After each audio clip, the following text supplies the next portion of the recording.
대만이 트럼프한테 개기고 있습니다. 지금 TSMC의 최첨단 2나노 이하 반도체 칩을 미국에서 생산하라고 배째라. 절대 못한다. 왜냐? TSMC는 대만의 호국 신산으로 일컬어지고 있습니다. 호국, 나라를 지키는 신의 산이 TSMC인데 이걸 미국에서 생산하라고 절대 안 돼. 배째라. 야, 대만 세게 나갑니다. 그런데 사실은요, TSMC가 대만을 지켜주는 데는 우크라이나로 보면 핵무기나 다름없습니다. 우크라이나가 세계 3위의 핵무기 보유국가였죠. 그런데 미국이 그 핵무기 그거 포기하면은 나라를 지켜줄게, 안보를 제공해줄게. 우크라이나의 안보 그 각서까지 있었습니다. 그게 지켜졌습니까? 결국 우크라이나는 핵무기만 홀랑 다 러시아한테 빼앗기고 나라는 전쟁터로 변해버렸습니다. 그걸 빤히 지켜보던 대만이 아이고 우리한테는 핵무기나 다름없는 이 TSMC를 미국에서 가져가면, 즉 미국에서 생산하게 되면은 조금 질이 떨어지는 부분은 모르겠는데 최첨단 부분만큼은 지켜야 되겠다. 대만의 핵무기나 다름없다 하고는 배째 트럼프 한판 붙어보자. 트럼프는 원래 대만한테 이 감정이 별로 안 좋았습니다. 왜냐하면 대만은 우리 미국의 반도체 사업을 뺏어갔다. 그러면서 트럼프가 늘 하는 말이 있죠. 한국에도 엄청난 부자다. 한국에 대해서는 뭐라 그랬습니까? 많이 모신 돈 찍어내는 기계다 라고 한국을 그렇게 평가하더니 대만에 대해서도 엄청난 부자다. 대만은 이제 우리는 그들에게 미국에서 새로운 반도체를 만들기 위해서 수십억 달러를 주고 있고 대만은 그것도 가져갈 것이다. 그거 박인부로 돌려줘라. 그러면서 우리는 보험회사나 다름없다고 생각한다. 왜 우리가 그래야 되나? 대만은 미국으로부터 9,500마일이나 떨어져 있지만 중국으로부터는 68마일밖에 떨어져 있지 않다. 이러자 대만은 즉각 반응했습니다. 당시 대만은 쥐룽타이 대만 행정원장, 그러니까 총리격이죠. 이 사람이 대만 해협과 인도태평양 지역은 그 지역의 평화와 안전은 대만과 미국의 공동 책임이자 공동 목표다 하면서 우리는 스스로를 방어하고 안보를 보장하기 위해 더 많은 책임을 부담할 용의도 있다. 즉 미국이 돈 내라 하면 돈 줄게. 트럼프 재집권 시에 방위비 분담비를 요구할 경우에는 대만 정부가 이를 받아들일 수 있다는 의미로 풀이되는 말이 나왔었죠. 자, 트럼프는 대만을 갖다가 돈지갑으로 보고 있습니다. 그러면서 대만에서 생산하고 있는 TSMC가 생산하고 있는 많은 부분을 미국에서 생산하기를 바이든도 바라고 있었고 트럼프도 바라고 있습니다. 그런데 대만이 큰 이야기를 내놨습니다. 대만 정부가 세계 최대의 파운드리 업체인 자국의 TSMC가 현재로서는 해외에서, 이거 바로 미국을 얘기하는 겁니다, 2나노미터 이상의 생산은 불가능하다 하는 방침의 못을 꽝꽝꽝 박았습니다. TSMC가 미국에서 짓고 있는 팹, 즉 공장에 당분간은 2나노급 제조 기술을 사용해서 칩을 생산하는 것은 어렵다. 현지 시간 9일 IT 전문 매체 톰스 하드웨어는 타이베이 타임즈 등 대만 현지 언론을 인용하면서 이같이 보도했는데, TSMC는 미국이든 유럽이든 일본이든 첨단 공장을 지을 수는 있지만은 최첨단 공정 기술이 적용된 칩을 해외에서 생산하는 것은 불가능하다. 대만 법이 그렇다. 미국도 법이 있지만 대만에도 법이 있다.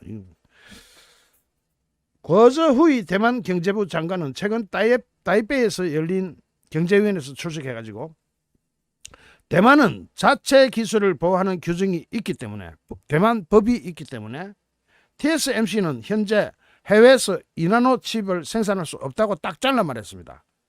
그러면서 대만 법에 따르면 자국 칩 제조업체는 해외에서 자국의 공장보다, 대만 안에 있는 공장보다 TSMC 최소 한 세대 덜 발전된, 그러니까 한 세대가 떨어진 칩만을 생산하도록 제한하고 있다.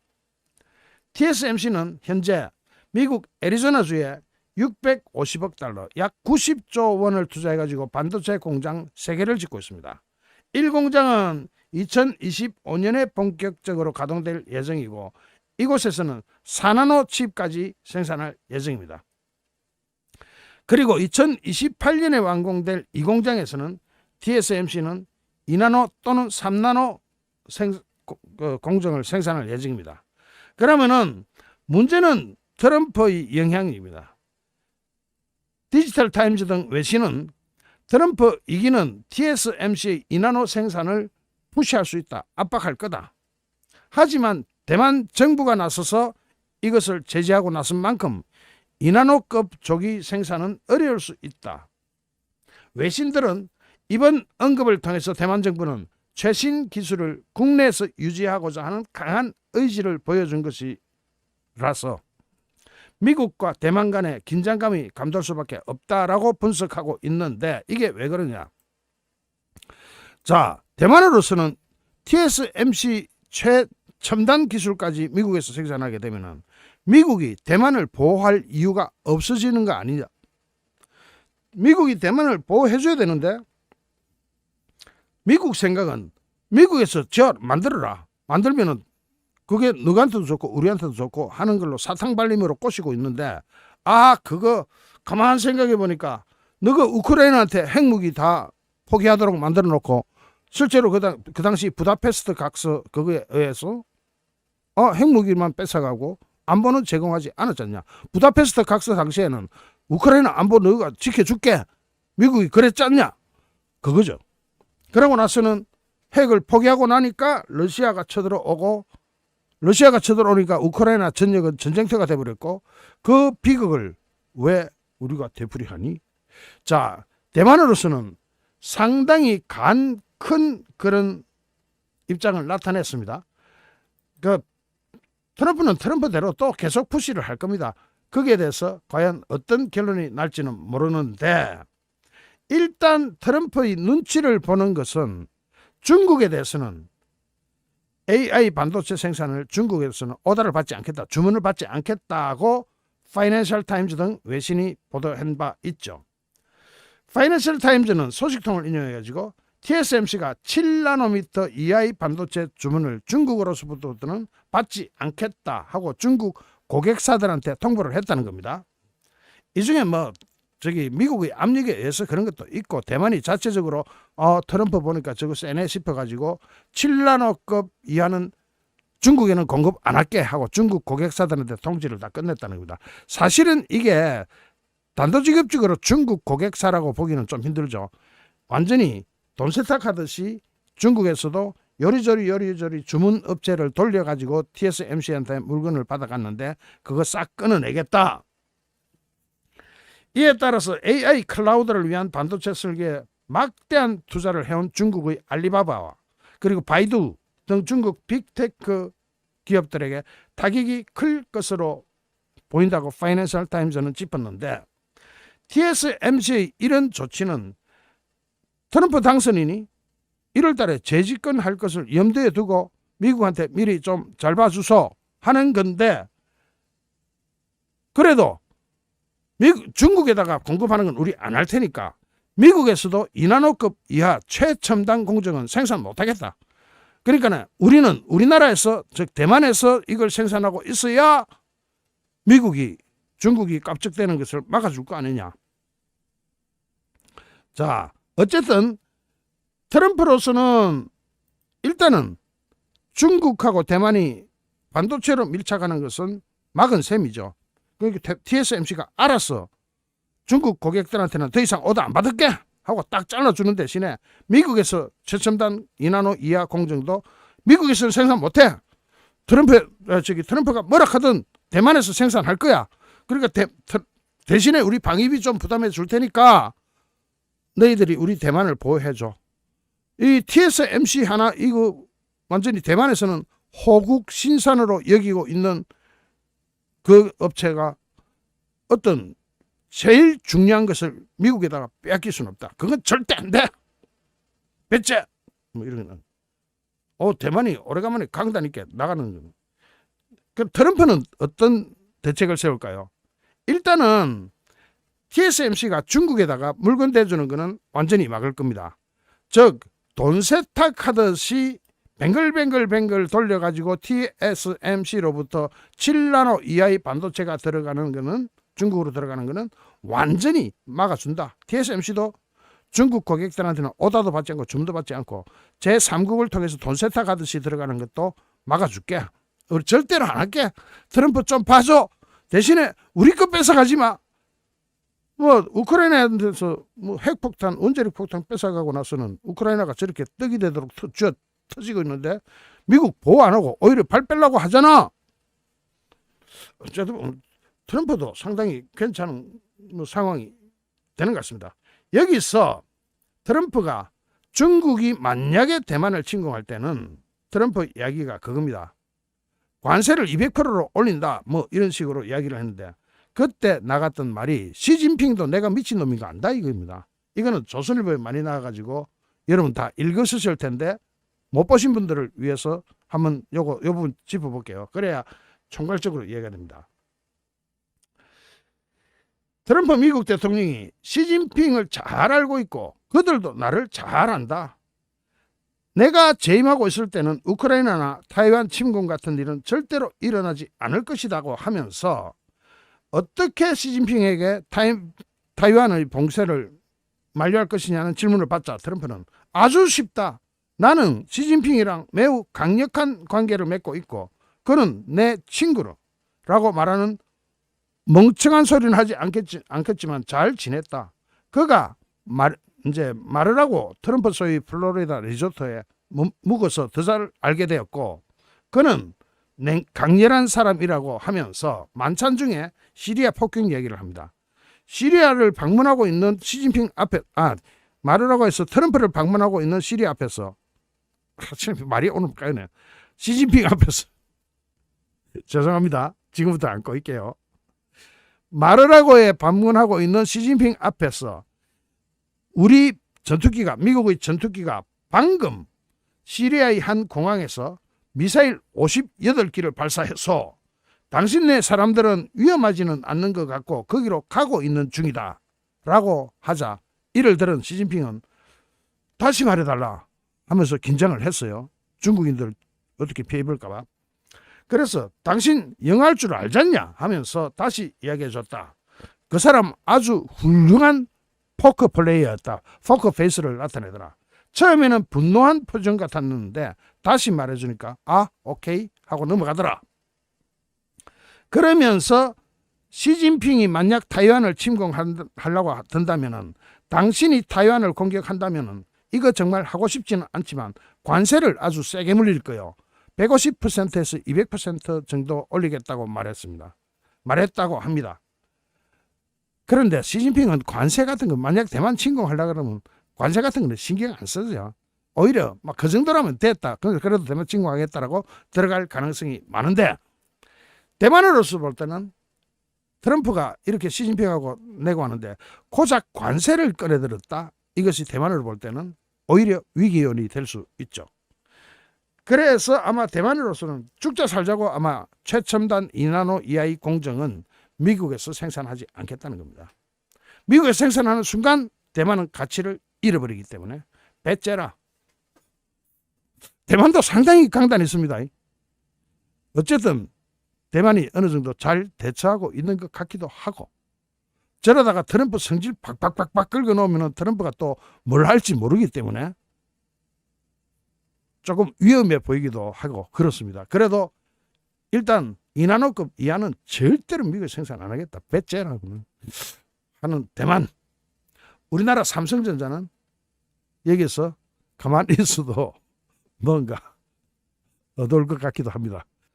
트럼프 2기 정부 출범 이후 우리나라에서 미국으로 떠나가려는 기업들이 늘어나고 있습니다.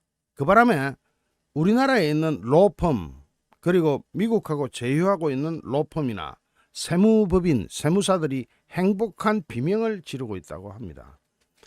세계 최고 수준인 법인세와 상속세 부담을 줄이기 위해서 훨씬 더 조건을 제시하는 미국으로 공장이나 사무실 또는 돈 그 자체를 이전하는 것을 문의하는 기업과 개인들이 늘어나고 있다는 겁니다.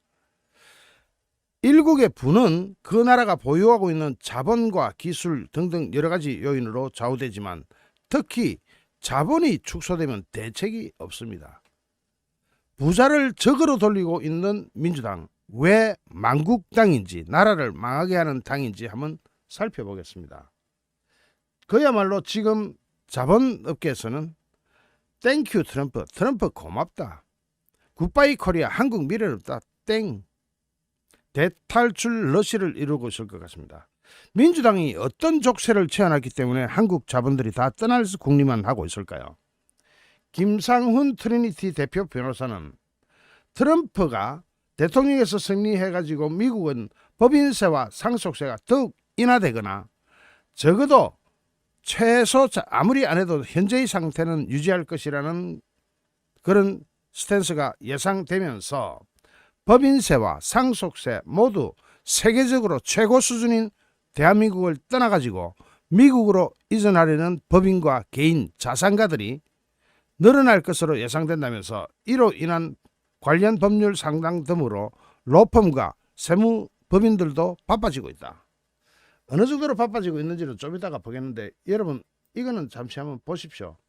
OECD 주요국 법인세 비율 추이가 한국은 계속 위로만 올라갑니다. 반면에 OECD 중에서 세금과 법인세, 상속세 비율이 가장 낮은 미국, OECD 국가 중에서 이야기입니다. 미국은 세율을 더 낮출 걸로 예상됩니다.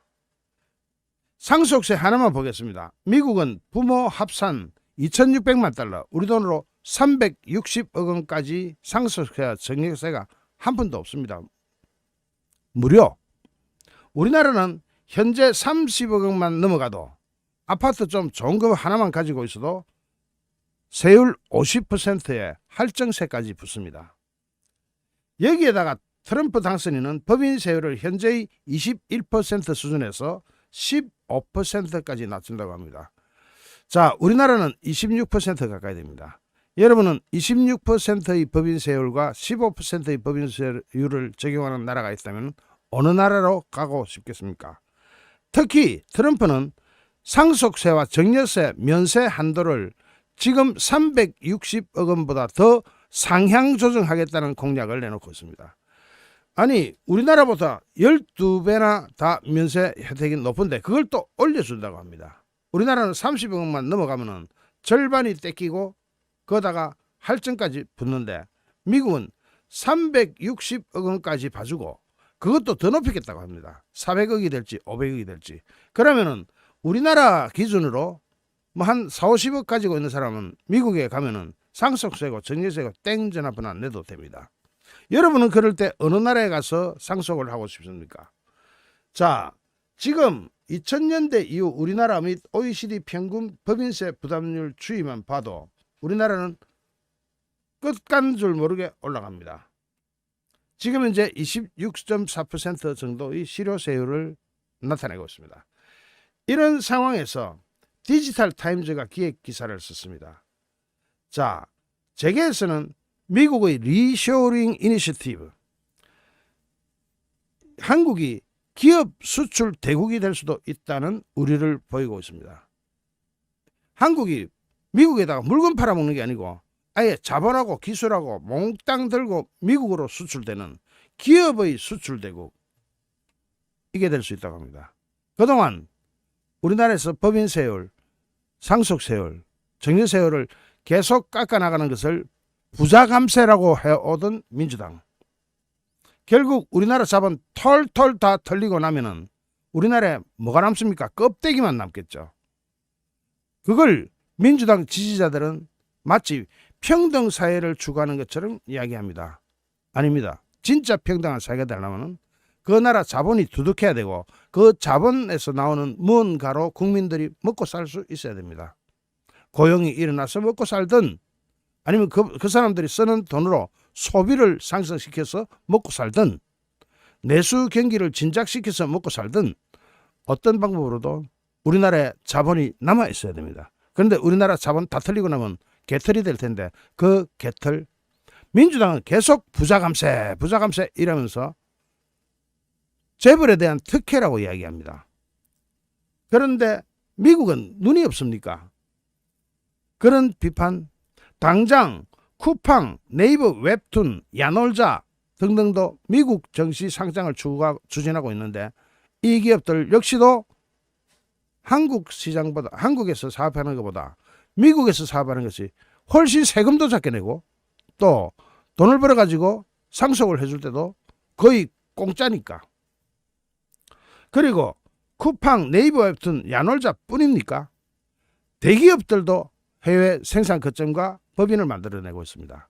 당장 삼성전자의 텍사스주 테일러 반도체 공장, SK 하이닉스의 인디애나주 AI 메모리용 애드밴스드 패키징 생산기지, LG 에너지 솔루션의 애리조나주 배터리 생산 공장 등등도 잘 따져봤어야 됩니다.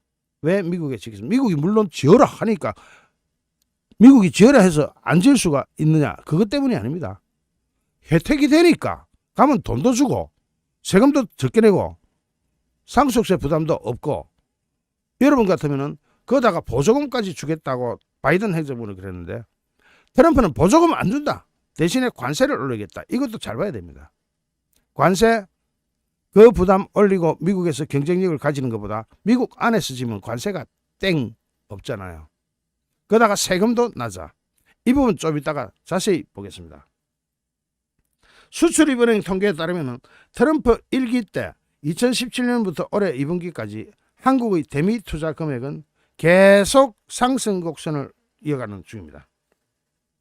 트럼프 1기 행정부가 집권했던 2017년에서 2020년 한국의 대미 투자액은 150달러 안팎을 기록했는데 바이든 행정부가 시작된 2021년에는 2배로 늘어납니다. 279억 3천만 달러. 작년에는 280억 4천만 달러까지 치솟았고 올해 2분기에는 무려 2분기까지 절반인데 124억 달러에 이릅니다. 여기서 100억 달러 이거 뭐 별로 큰 거 아닌 것 같이 커 보이지 않죠. 수십조 다 합치면 수백조가 자금이 있더랍니다. 그런데 우리나라 정부는 글로벌 기업 유치에 더딘 모습을 보이고 있습니다. 왜 우리나라에는 외국 기업들이 잘 안 들어오려고 할까요? 여러분은 저 세율을 보고 들어오고 싶겠습니까? 외국 자본이 있다 칩시다. 한국에 투자하겠습니까? 미국에 투자하겠습니까? 한국에 들어오면 더군다나 노조가 너무 세가지고 과도한 노동 규제, 중대재해처벌법, 이거 중대재해처벌법 민주당 이 나라 말아먹는다고 제가 이 법 만들 때부터 엄청나게 반발했죠. 중대재해처벌법 이거 말아먹는다. 왜냐? 우리나라 기업에다가 중대재해처벌법 적용하는 거 좋다. 외국 기업이 들어오겠냐? 이런 법을 보고 미쳤다고 외국 기업이 우리나라에 들어오겠느냐? 그러다가 우리나라 노동 이거 하면 머리 아파집니다. 노조가 머리띠 두르고 막 횡포를 부려대는 나라에 여러분은 투자하고 싶습니까? 인도에서 삼성전자 노조가 횡포를 부리니까 삼성전자가 인도 철수하겠다는 식으로까지 이야기하잖아요. 다른 외국 기업이 한국에 들어올 때도 똑같은 겁니다. 더군다나 주한상공회의소라고 있습니다. 암참의 한국의 아태지역본부 보고서에 따르면 한국은 전 세계에서 우리나라의 아태지역본부, 기업의 아태지역본부 이런 본부들이 우리나라는 100개밖에 없다고 합니다. 대신에 싱가포르는 5,000개, 홍콩은 1,400개, 중국 상하이도 900개인데 우리나라는 100개밖에 없어. 왜냐? 한국에 투자하고 싶은 생각이 없는 겁니다. 투자한다면 주식시장에 들어가지고 잠시 단기로 자금 빼먹고 갚는 겁니다. 그 말고는 없어요.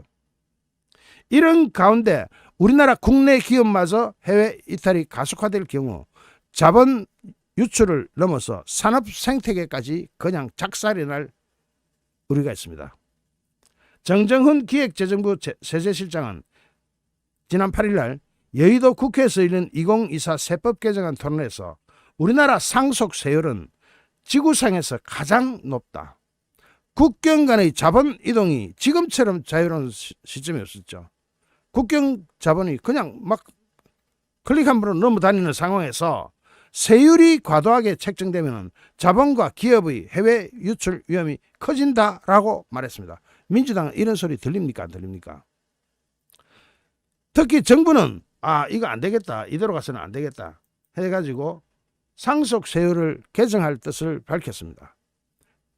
정부도 이거 개정안 내면서 민주당이 통과시켜 달라고 기준을 상당히 낮춰 잡았습니다. 그런데 민주당은 부자 감세다. 부자에 대해서 세금을 왜 깎아주냐? 재벌 혜택이다. 재벌 특혜다.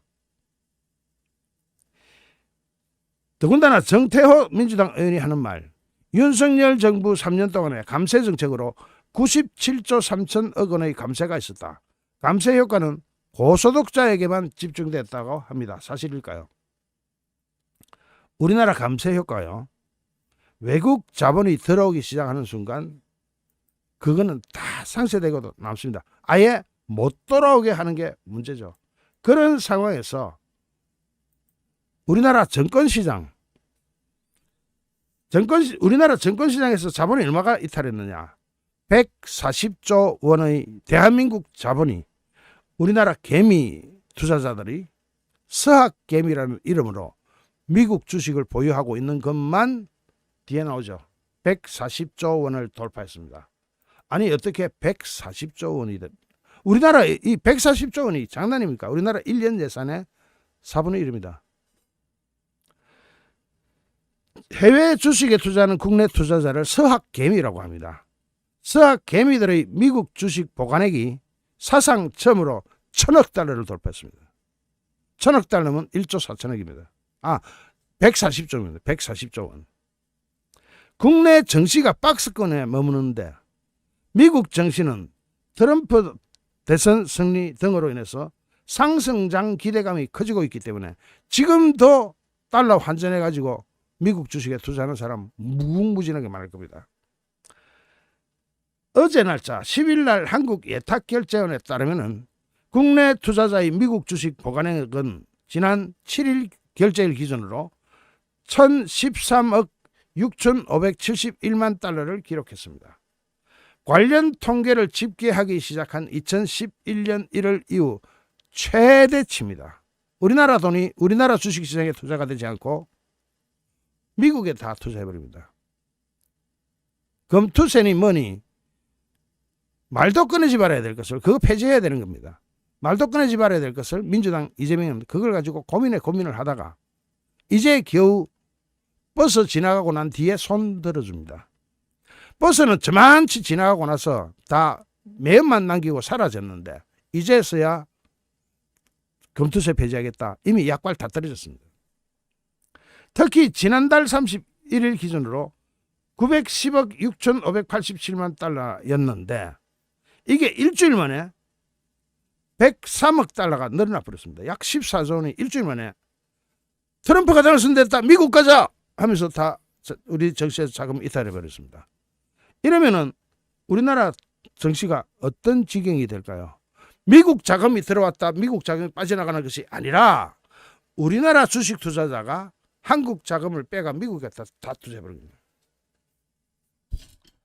서학개미들이 미국 주식 보유하고 있는 상황 한번 보십시오. 테슬라에 무려 167억 달러. 이게 우리나라 돈입니다. 엔비디아에 138억 달러. 애플에 46억 달러. 마이크로소프트에 36억 달러. 프로세이스 울트라 프로에 35억 달러. 이런 식으로 우리나라 자본이 미국 자본, 우리나라 주식시장 자본이 빠져가 미국 주식시장 자본으로 들어갑니다. 왜 그렇습니까? 한국 정시보다 미국 정시가 성적이 좋기 때문입니다. 한국 정시는 누가 말아먹었습니까? 그냥 놔둬서도 되는데 이재명이 다 말아먹었죠. 금투세 이거 이야기 꺼내면서 홀랑 다 말아먹기죠. 그때 한번 돌아갔던 사학개미들은 다시 돌아오기 힘듭니다. 왜냐? 그거 가보니까 수익률이 좋다 이거지. 코스피는 올해 들어 3.54% 하락했지만 미국 대표 정시 지수인 나스닥과 S&P 500 28.5% 증가, 25.6% 급등. 이러니까 왜 한국 시장에 투자합니까? 한국 시장에 투자하면 손해를 보고 미국 시장에 투자하면 적어도 1년이 되기도 전에 자기 투자 금액의 4분의 1을 수익으로 건져버리는데 100원 넣으면 120원 돌아오는데 아니다. 이건 보면 130원 가까이 돌아오는데 100원 넣고 130원. 특히 미국 대선에서 트럼프가 기업 규제 완화 그리고 감세 정책 등을 내밀면서 상승세는 더욱 가팔라지고 있습니다. 우리나라 자본 어디로 갔다? 정권시장의 자본조차도 이게 제일 빠르잖아요. 미국 장에 다 가버렸습니다. 이래가지고 한국 경제를 뒷받침해야 할 정권시장이 곡 소리가 나고 있습니다. 민주당이 왜 망국정당인지. 미국에 한 번 간 돈 돌아올까요? 정시만 해도 돌아올까요? 정시는 정시라 치고 정시 빼고 그럼 다른 부분 보자. 이 법인세, 증여세 이것 때문에 빠져나간 돈 돌아올까요? 아, 이 사람들은 미국 이민 가봤는데 왜 돌아옵니까? 이 사람들은 돈 싸들고 미국에 이민을 가는 겁니다. 말하자면은 140조가 이미 그거는 속도가 빠르니까 클릭하면 가니까 바로 미국으로 도망갔고 거기다가 기업을 경영하고 있는 우리나라의 자본이 미국으로 홀랑 다 달아나고 있다는 이게 누구 책임이다? 재벌 특혜, 부자 감세 이런 소리로 표 따먹기만 하는 민주당 때문에 나라가 망하고 있는 거 아닙니까? 그래서 민주당은 망국당인 겁니다. 망할 망자, 국, 나라 국자. 이거 언제부터 이야기를 우리가 했습니까? 우리가 이 이야기 언제부터 했죠? 이거 문재인 정부 시절부터 노래를 부르던 겁니다. 민주당은 오히려 이재명이 당대표가 되면서 문재인 때보다 더 반자본적인 목소리를 키웠습니다. 아, 자본이 싫으면 북한에 올라가든지 그는 자본주의가 없으니까 북한도 참 장마당 때문에 자본주의 다 생겨가지고 이재명이 갈 데도 없네. 자, 우리나라 제일 한심한 게 그겁니다. 우리나라 정권시장 박살나면은 자본 생태계가 무너집니다, 여러분. 자본 생태계가 한번 무너지면 어떤 일이 벌어지는 줄 압니까? 기업이 돈을 은행에서 빌리지 않고 자본시장에서 어떻게 조달을 해와야 되는데 앞으로 우리나라가 자본시장이 무너지고 나면은 은행으로 조달 상황이 돌아가면은 독일 꼬라지 나버립니다. 은행은 기업이 수익이 나든 안 나든 꼬박꼬박 이자를 다 줘야 됩니다. 감당할 자신 있습니까? 이재명, 민주당. 자, 이런 상황에서 미국은 트럼프는 특히 관세를 어마무시하게 지금 중요시하게 얘기합니다. 트럼프는 관세가 이 세상에서 사전에서 가장 아름다운 단어라고 합니다. 트럼프가 왜 관세 정책을 저렇게 강하게 꺼내들까요? 관세 정책 저거 또 우리나라 자본 빼가는데 유용하게 쓰이는 도구가 됩니다. 아, 우리나라에서 만들어가 미국 들어가면은 그렇잖아도 우리나라도 인건비 비싸. 노조 시끄러워. 그러다가 사업 잘못하면 어떻게 된다고요? 잡히가. 중대재해처벌법으로. 그런데 미국에는 그게 없어. 그런데 미국에서 관세를 보편 관세를 10%에서 20% 때린다고 해요. 그러면 여기서 그렇게 고생해가 만들어가지고 미국 시장 가져가면은 경쟁력이 덜 없어져 버려요. 경쟁력 없어지면 어떻게 돼요? 미국에다 짓겠다 이거지. 미국에다 지면 돼. 트럼프가 원하는 게 그거니까. 트럼프가 1기 때 왜 실패를 했느냐. 트럼프 1기 때는 코로나 팬데믹에 대한 대응 실패로 1기가 바이든한테 넘어갔습니다. 그런데 바이든이 맡아가지고 보니까 GDP 성장률과 좋다 이거지. 그런데 서민 물가가 고물가, 생활비가 위기를 맞이해요. 이게 특히 식료품 인플레로 바이든은 넘어갔다고 봐야 됩니다. 고금리, 전쟁, 명분에 집착하다가 넘어간 겁니다. 민주당 그렇게 명분에 집착해가지고 세금 경쟁력을 깎아먹는 것을 부자 감세다, 재벌 특혜다. 미국은 말입니다. 트럼프 2기가 시작되죠. 완전히 미국 우선주의와 보호무역주의를 간판으로 딱 내걸었습니다. 관세 정책하고. 한국하고 미국은 FTA가 맺어져 있기 때문에 FTA가 있으니까 안심해도 되지 않느냐. 그런 한심한 소리는 하들들 마세요. 트럼프를 잘 알고 보면은 FTA 그거 각 나라 계약서인데 나는 계약서 그런 거 중요하지 않아 하고 FTA 들고 손으로 쫙 째으면 끝이에요. 트럼프 성질이 그래요. 특히 트럼프는 자 관세를 올리면서 금리와 법인세를 확 깎아준다고 합니다. 왜 우리나라 자본이 미국으로 가는지를 알고 보자면 이게 진짜 가장 중요한 자리죠. 관세를 올리면은 우리가 흔히 생각하기로 지금 이 볼펜 하나 사는데 1,000원 했는데 관세를 올리면 1,200원, 1,100원 이래 되면 당장 미국에 인플레 일어나지 않을까. 트럼프 생각은 좀 다릅니다. 이거는 지나봐야 합니다만은 이거는 실제로 지나봐야 돼요. 트럼프 생각은 관세 올리는 대신에 미국에서 생산하는 법인세를 깎아줄게. 법인세를 10% 깎아줄게. 예를 들어서 21%, 21%, 6%. 법인세만 깎아주는 게 아니라 제 뒤에 적어놓은 거 보세요. 기업 활동을 방해하는 각종 규제를 완화하는데 최저임금 그런 거 말도 꺼내지 마. 기업이 싫어하잖아. 최저임금 이런 거는. 그러고 노동 규제 그런 이야기 하들 말어. 노동 마음대로 가. 시장 자유로 가. 파리 기후변화 협약을 탈퇴하는 이거 제조업하는 사람들한테는 환경 규제니 기후 규제니 이래서 하면 머리 아프잖아. 싹 없애주는 거야. 기업하기 좋도록. 기업가 만세 완전 친기업 정책. 기업이 싫어하는 건 다 없애버리는 거야. 그러면서 관세를 올리는 관세 올리는 게 물가 올리는 게 이게 1,000원 하는 게 1,200원 되도록 만드는 게 목표냐? 아니에요. 뭐냐? 수입하지 말아요. 미국에서 물건 만들어. 이 똑같은 물건 미국에서도 만들 수 있지 않냐? 미국에 인건비 비싼 거는 인정한다. 그러나 미국에서 만들어. 안 만들면 관세로 때려 패. 중국만 관세로 패는 게 아니라 전 세계에다 보편 관세를 팬다 이거지. 보편 관세는 이 나라, A 나라, B 나라, C 나라, D 나라, E 나라, F 나라, G 나라 모두 똑같이 관세로 10%, 20% 이렇게 올려줍니다. 골 때리는 상황이 옵니다. 그러면은 아까와 같은 우리나라의 상속세, 증여세, 법인세 그거 물면서 미국의 관세까지 또 물어. 관세까지 또 물고 들어. 그러면 예를 들어서 아예 수입을 막아줄 테니 미국에 와서 공장 지어라. 그러면 물가 낮아질 거 아니냐. 트럼프는 그거예요.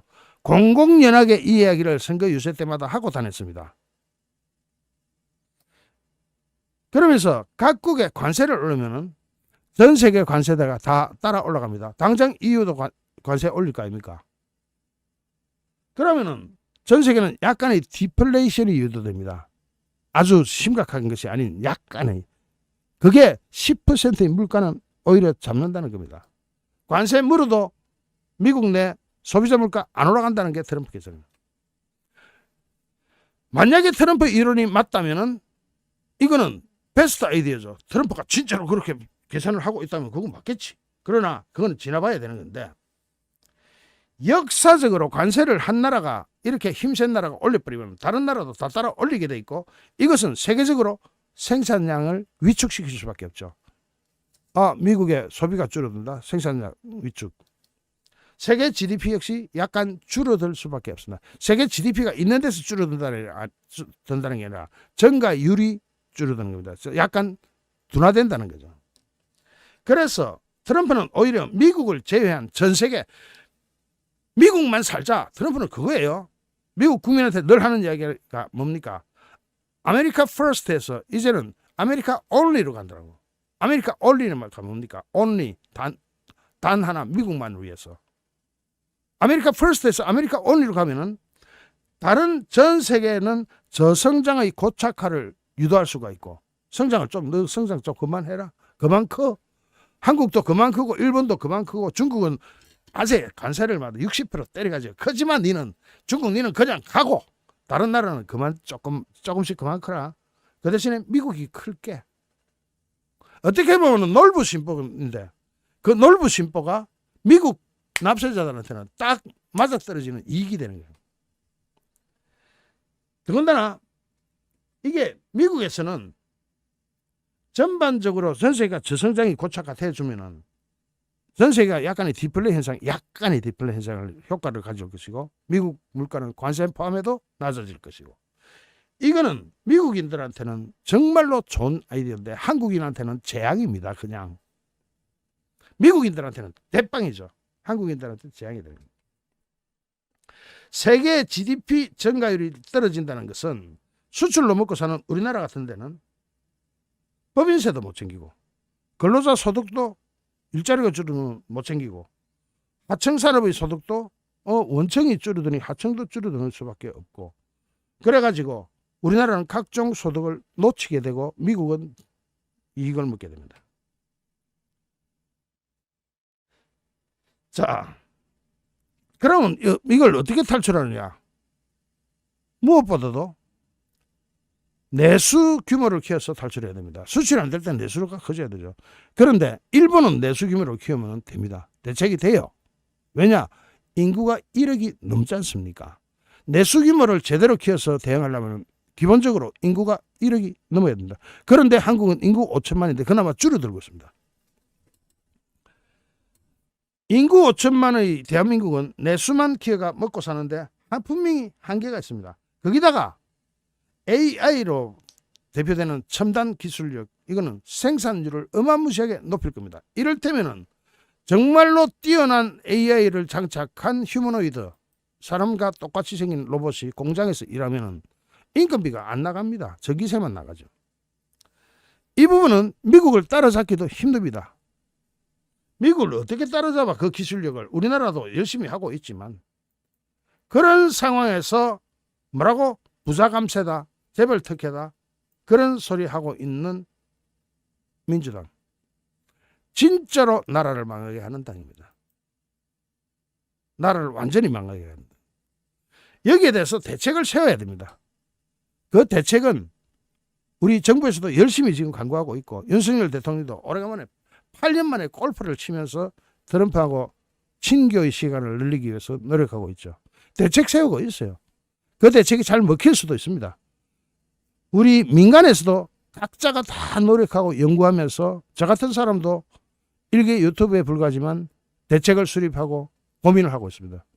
특히 제가 최초로 꺼냈다는 이야기는 못하겠습니다만 우리나라가 미국에 대해서 무역 역조, 미국에서 너무 수입보다 수출을 너무 많이 해서 생기는 미국 쪽에서 볼 때는 적자, 이것을 미국 석유를 왕창 사주면 된다. 그러면 미국하고는 똔똔 맞출 수 있다. 대신에 중동이 좀 걱정되긴 하지만 여러 가지 대책은 나오고 있긴 하지만 정말로 대책을 세울 수 없는 분야는 바로 이 부분입니다. 민주당 쪽이 발목을 딱 쥐고 있는 거. 발목을 쥔다는 것을 족쇄라 그러면 그럴 수도 있겠죠. 발목을 쥐는 정도가 아니라 아예 족쇄를 치어놓는, 우리나라 발전에 대해서 족쇄를 치어놓고 있는 민주당의 조세 정책 진짜로 나라 털어먹습니다. 아니 미국은 부모 합산해가지고 360억 원까지 상속세와 증여세가 면제되는데 한국은 30억만, 그 12분의 1만 넘어가도 50%의 상속세와 증여세를 내라.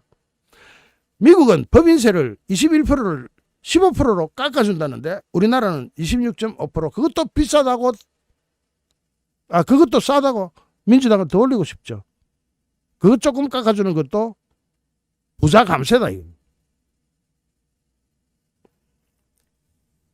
민주당으로 인해서 우리 자본 유출이 이렇게 심각한 수위를 나타낼 수는 없습니다. 특히 당장 우리가 눈에 보이는 게 뭡니까? 무려 140조 원의 한국 정시에 있던 우리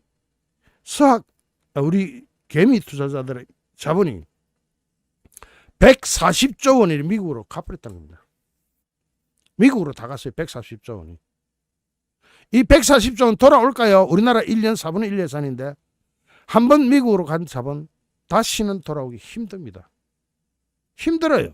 트럼프의 당선으로 기회다 하고 외치는 업체들이 있습니다.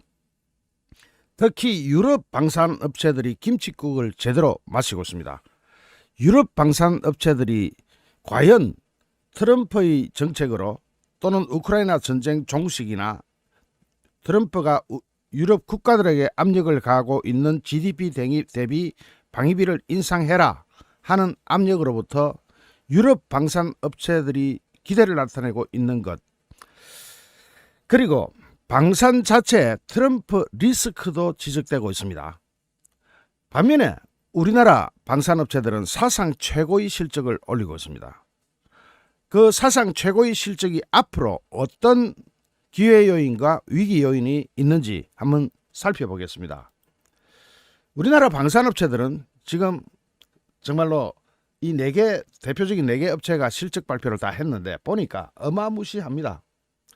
아마 경이로운 실적을 나타냈는데 우리나라뿐이겠습니까? 전 세계 방산업체들은 지금까지 실적도 좋아지고 있지만 앞으로 더 실적이 높아질 것이다. 대표적으로 유럽 중에서도 이탈리아의 대표적인 방산업체인 레오나드로는 트럼프 미국 대통령 당선으로 유럽의 방산업체들이 큰 혜택을 볼 것으로 전망하고 있습니다. 아무래도 무기를 살라 그러면 EU나 나토 국가들은 자기네 역 내에서 무기를 생산하고 무기를 조달하자, 그런 바람이 지금 일고 있고, 또 그 혜택은 유럽의 방산업체들이 처음으로 보겠죠. 최초로.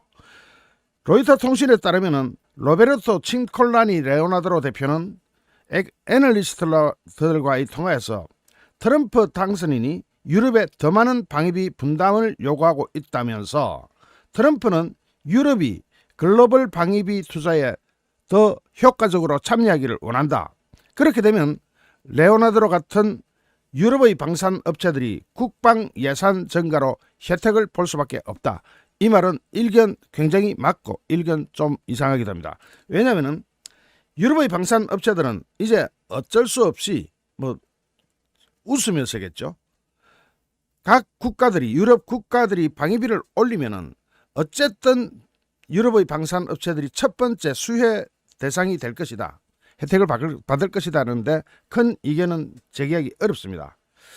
트럼프 대통령은 당선인은 나토, 즉 북대서양조약기구 회원국들에게 안보 무임 성차, 유럽 방위비는 유럽이 부담해야지 왜 미국한테 덤태기를 세우냐 하면서 안보 무임 성차론을 내세우고 엄청나게 비판을 해왔고, 방위비를 국내 총생산 대비 3% 이상 올려 하고 요구하고 있습니다. 그런 트럼프의 재집권으로 나토 회원국들은 자기네들이 필요해서이기도 하고 또 울며 겨자 먹기이기도 하고 국방비 지출이 늘어날 수밖에 없고, 그렇게 되면은 유럽의 방산업체들이 1차적으로 수혜를 누릴 것이다. 레오나드로의 주가는 트럼프 당선 이후 유럽 방산주 가운데 가장 많이 올랐습니다. 로이터 통신이 전하는 바에 따르면 러시아가 우크라이나를 침공한 2022년 그때 이래 레오나드로 주가 상승률은 무려 250%에 달합니다. 친콜라니 대표는 트럼프 당선으로 우크라이나 전쟁이 신속하게 종결되더라도 자기네들의 사업 확대에는 큰 영향 없을 것이다. 왜냐? 우크라이나 전쟁이 끝난다 하더라도 나머지 주변의 유럽 국가들은 다음은 우리 차례가 될 거 아니냐 하는 불안감에 방위비를 증가시킬 수밖에 없고, 거기다가 트럼프 대통령의 유럽에 대한 공격은 전방위적입니다. 방위비 올려 이것뿐만 아닙니다. 무역, 관세 여러 가지 방법으로 유럽에다 부담을 지을 것이고, 그렇게 되면은 레오나드로 같은 유럽의 방산업체들은 대박을 칠 것 아니냐. 유럽 국가들은 허리가 휘겠지만 나라는 허리가 휘더라도 방산업체들은 떼돈을 벌 것이라는 것이 레오나드로의 이야기입니다. 이 부분 과연 진짜 그렇게 될 것인지는 좀 이따 살펴보겠습니다. 거기서 우리나라 K방산 올해 3분기 즉 석 달간의 영업이익 총액이 무려 1조 원대에 달하는 경이로운 실적을 냈습니다. 8일날 공시된 LIG 넥스원 3분기 실적은 매출 7,403억, 영업이익이 519억 원. 누가 헐값납품이라 그래요. 우리 경쟁력은 단가를, 가성비가 있다는 것이지 납기를 빨리 대준다는 것이지 실제로 우리 원가 대비할 때는 이익이 많이 남는 거죠. 유럽은 비쌀 수밖에 없어요. 이제 겨우 그동안 사실 구소련이 무너지고 나서 유럽은 그야말로 손을 놔버렸지 않습니까? 전부 다 그 예산을 사회복지비나 이런 데로 투입하고 방위비 예산을 안 쓰다 보니까 유럽은 이미 손을 놓은 상태고, 그런 상태에서 물건을 다시 만들자고 하니까 비쌀 수밖에 없어요. 그래 유럽 무기가 비싸다고 해서 한국 무기가 덤핑이거나 싸냐? 아닙니다. 이익 남는 거 보니까 어마무시하네요. LIG 넥스원을 끝으로 K방산 대표업체 4곳의 실적이 모두 공개되는데, 이 4개 업체의 1분기 그러니까 4.3분기 3개월간의 영업이익을 합산하면 9,003억 원입니다. 1조 원에 조금 못 미치는데 나머지 합치면 1조 원 훌쩍 넘어가겠죠. 1조 원에 달하는 방산업체의 영업이익, 이거는 사상 최초입니다. 우리나라가 태어나서 이렇게 많은 매출과 수익을 남긴 예가 없습니다. 4개 업체의 이번 분기 영업이익은 전년 동기보다 무려 170%가 증가했고 전분기보다 45.6%가 증가했습니다. 한 해 만에 영업이익이 170% 증가하는 거, 이거 쉽지 않은 거. 어떤 사업이든 다 1년 만에 영업이익이 170%씩 성장하는 것은 쉽지 않습니다. 거기다가 이런 어닝 서프라이즈는 동유럽과 중동 지역에서 벌어지고 있는 전쟁들, 중동뿐만 아니라 우크라이나 전 세계에서 벌어지고 있는 전쟁으로 K방산에 대한 수요가 급증한 데 따르고 있는데, 대표적으로 폴란드나 루마니아 등 동유럽 국가들은 2022년 우크라이나 전쟁 발발 이후 품질과 납기를 앞세운 한국산 무기를 대거 수입할 수밖에 없었습니다. 이것은 선택의 여지가 없는 거죠. 납기를 맞춰줄 수 있는 나라가 전 세계 우리나라밖에 없으니까. 여기다가 대공 방어 미사일 등등 미국산에 대비해서도 품질이 그렇게 떨어지지 않는 그런 여러 가지, 품질이 떨어지지 않는데 가격은 훨씬 싸고 납기도 더 빠르다. 그런데 올해 총 영업이익이 얼마나 될 거냐? 우리나라 방산 대표적인 K방산 4개 업체가 2조 원을 훌쩍 넘어갔을 전망입니다. 영업이익만. 자, 4분기 실적도 밝습니다. 가격 조건이 국내 납품보다 훨씬 좋은 수출 물량의 인도가 순조롭게 이어지고 있기 때문입니다. 우리나라 국방부에 납품할 때는 100원 이렇게 납품해도 다른 나라에 팔 때는 120원, 150원을 받고 있죠. 그래도 우리께 더 쌉니다.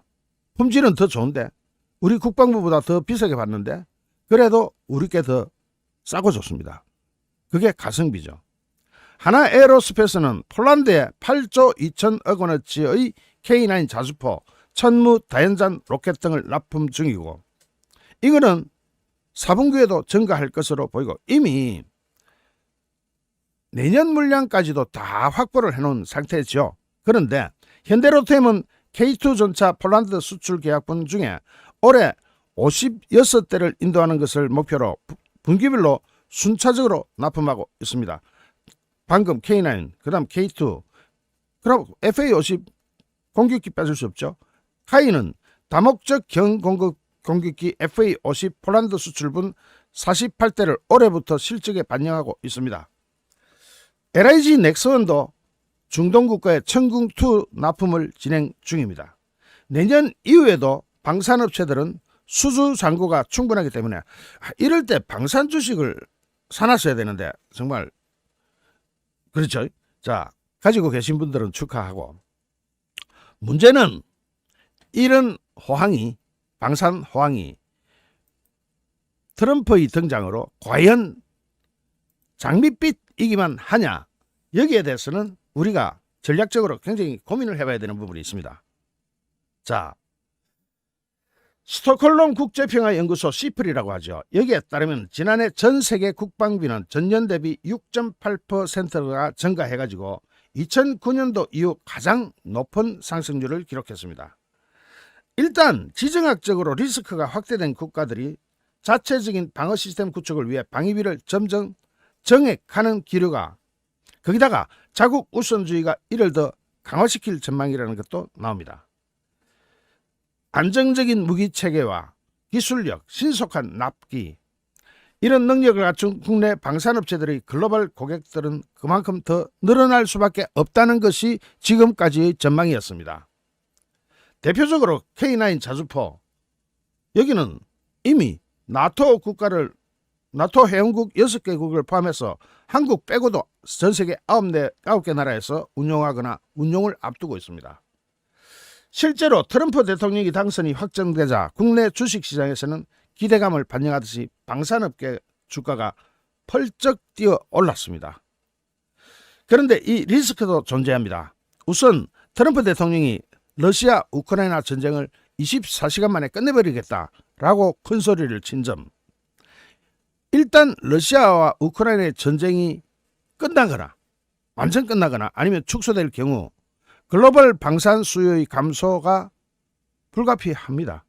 이를테면 전쟁이 끝나버리면은 방산에 투자하려고 했던 나라들도 아이고 예산 좀 아껴서 하고 방산 투자를 미루거나 축소할 경향이 있다는 거죠.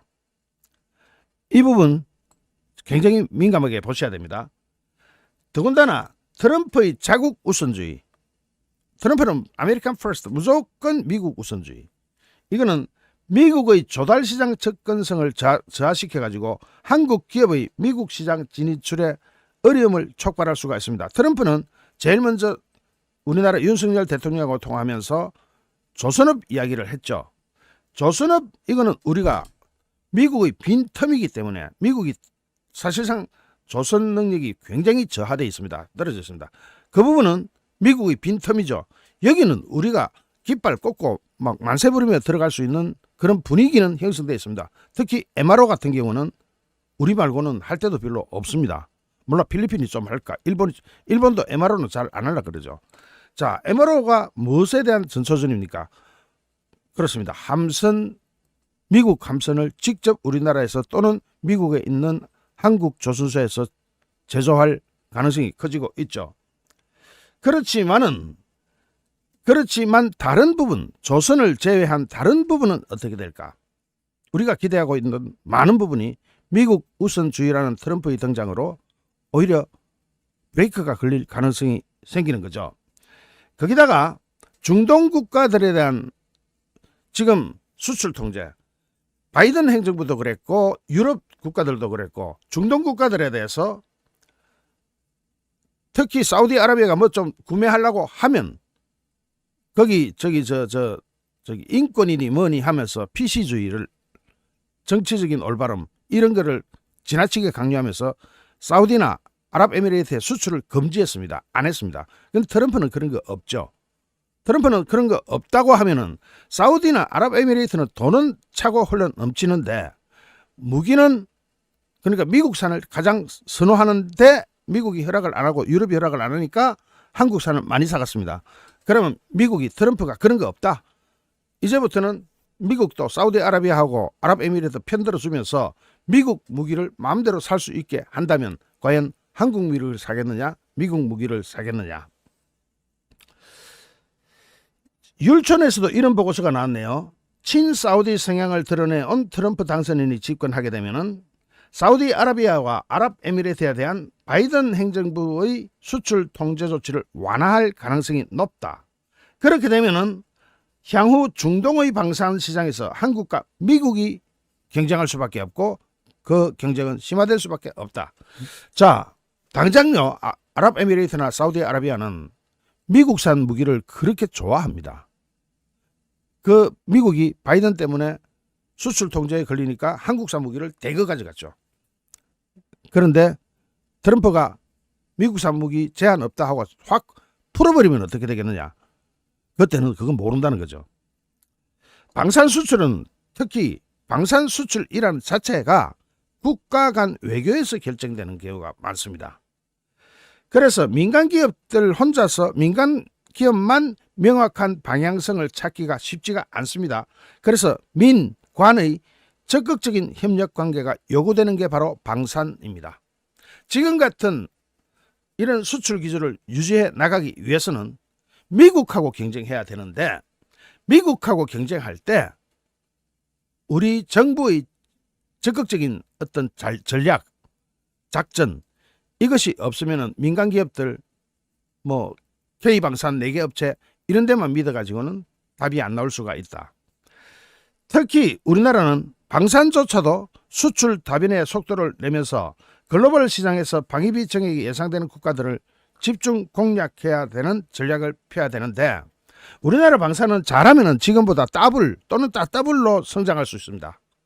더블 또는 따더블로 성장하는데 미국하고 경쟁한다고 그러면 말이 좀 약간 달라지죠. 이게 율촌에서 낸 보고서에 나오는 내용입니다. 이거 주목해야 됩니다. 그러면 트럼프는 미국 우선주의는 미국인들로 볼 때는 최선의 선택이에요. 미국인들로 볼 때는 그게 트럼프의 아메리칸 퍼스트 정책이 미국인들을 위해서는 정말로 최선의 선택인 게 틀림없습니다. 그 부분은 저도 뭐 할 말이 없죠. 미국인이 미국인의 이익을 챙기겠다는데 누가 하지 말라고 할 수가 있습니까? 다만 사우디, 아랍에미리트 등 중동 국가 그리고 유럽 국가는 누구랑 경쟁해야 되느냐? 나토 안에 있는 방산업체들, 특히 이탈리아의 레오나르도하고 우리하고 게임 정식으로 탁 붙으면 무조건 우리가 이깁니다. 그런데 무조건 이긴다는 것은 어폐가 있습니다. 레오나르도도 잘하는 부분 많습니다. 그러나 유리한 것은 틀림없습니다. 우선 납기나 가격에서. 그러나 나토의 시장은 나토에서 조달하자. 나토 우선주의, 나토 생산 우선주의 그쪽을 어떻게 뚫어 나가느냐는 것도 개별 회사가 개별 단위의 방산업체가 뚫기는 불가능합니다.